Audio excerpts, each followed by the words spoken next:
wonderful to be here today. I feel at home here in Bettendorf. This is a stone's throw from Illinois. It's about the closest that I'm going to get to Chicago probably in the next 5 days or so. But, you know, the truth is not only do we share the banks of a great river, we share more than that. You know, if you spend time in Washington, you hear a lot about the divisions in our country.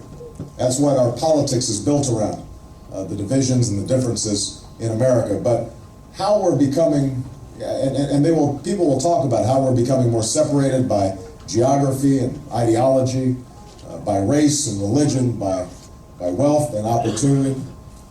And we've had plenty of politicians who try to take advantage of these divisions, pitting Americans against one another or targeting different messages to different audiences.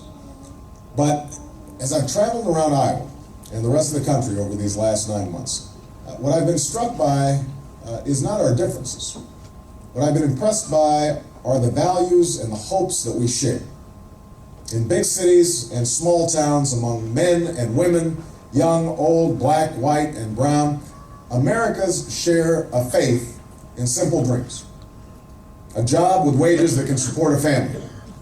Health care that we can count on and that we can afford.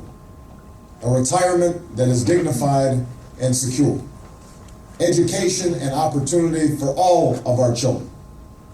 Common hopes, American dreams. These are the dreams that drove my grandparents.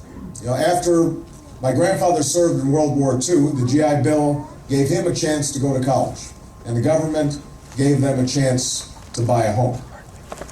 My grandparents moved west.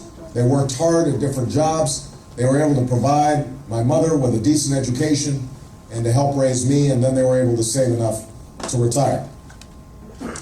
These are the same dreams that drove my father-in-law, Michelle's dad, a city worker in Chicago. He was diagnosed with multiple sclerosis at the age of 30, contracted MS.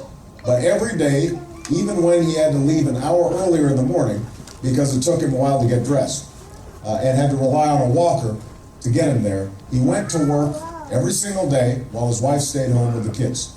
And on that single salary as a municipal worker, he provided for his family, and he sent Michelle and her brother to college. His dream was to see them do better, and they have done better. These are the dreams that drove my mother, a single mom. Even while she was relying on food stamps as she finished her education, she followed her passion for helping others and raised my sister and me to believe that in America, there are no barriers to success. No matter what color you are, no matter where you're from, no matter how much or how little money you have. And these are the same dreams that led me to Chicago over 2 decades ago to become a community organizer.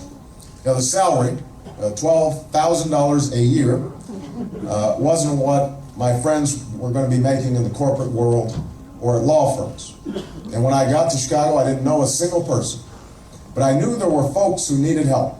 The steel plants had closed, jobs were disappearing. In a forgotten corner of America, the American dream was slipping away. And I knew dreams are worth fighting for. Now, what's unique about America is that we want these dreams for more than just ourselves. We want them for other people as well. That's why we call it the American dream. Not Barack's dream, not Joe's dream, but the American dream. We want it for the kid who doesn't go to college because she can't afford it. We want it for the worker who's wondering if his wages will pay this winter's heating bill. We want it for the 47 million Americans who right now are living without health care. For the millions more who have to worry if they have enough to retire when they have earned their retirement. When our fellow Americans are denied the American dream, our own dreams are diminished. And today, the cost of that dream is rising faster than ever before. And while some have prospered beyond imagination in this global economy, we've got CEOs who are making more in 10 minutes than ordinary workers are making in a year.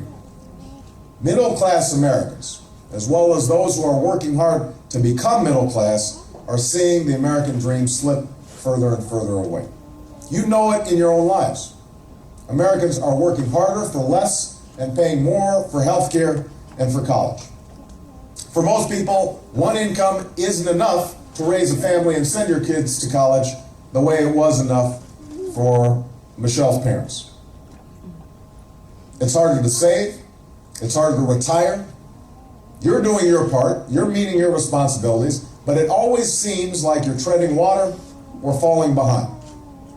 And as I see this every day on the campaign trail, I'm reminded of how unlikely it is that the dreams of my family could be realized today.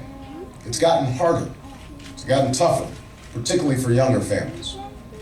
I don't accept this future.